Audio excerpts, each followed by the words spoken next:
Assalamualaikum. Bertemu kita lagi dalam bahagian 2 ucapan awam. Jika anda lihat pada bahagian 1, kita telah membincangkan tentang pengucap dan penonton. Aspek-aspek yang perlu ada pada pengucap dan penonton.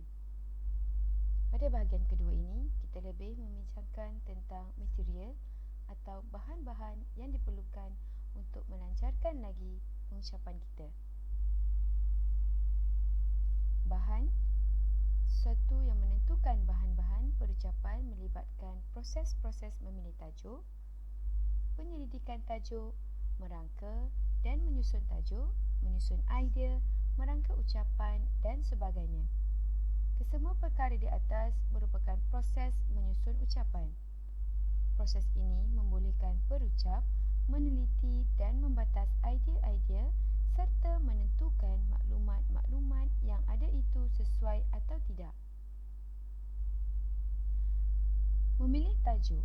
Memilih tajuk merupakan langkah untuk mengenal pasti perkara-perkara yang perlu diucapkan.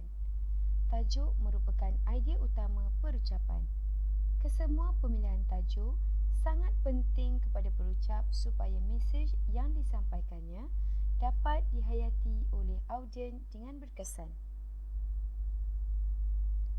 Bahasa umumnya bahawa merupakan alat perutusan atau penyampaian mesej sama ada yang berbentuk idea, konsep, teori atau ia digunakan untuk memberi dan mendapatkan maklumat, untuk menjelaskan sikap dan perasaan, untuk membuat laporan, untuk melakukan perbincangan, untuk mengajar, untuk meyakinkan, untuk mempengaruhi fikiran serta tindakan audien sasaran.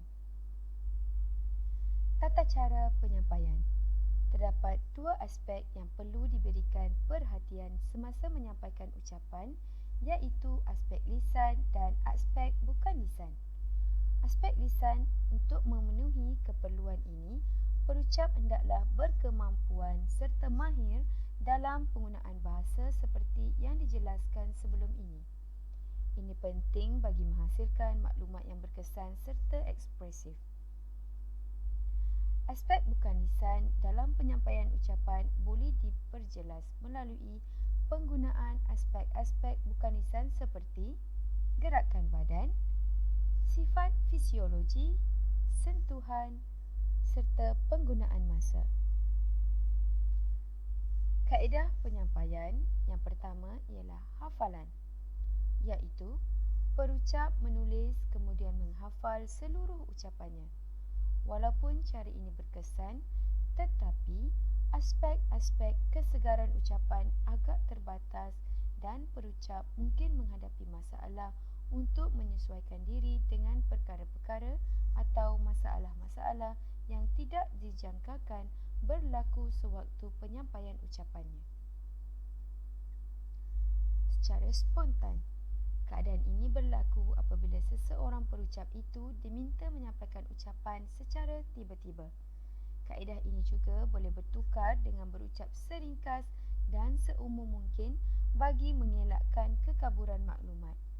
Seeloknya, gunakan pengalaman peribadi untuk merangka isi ucapan spontan ini. Membaca teks.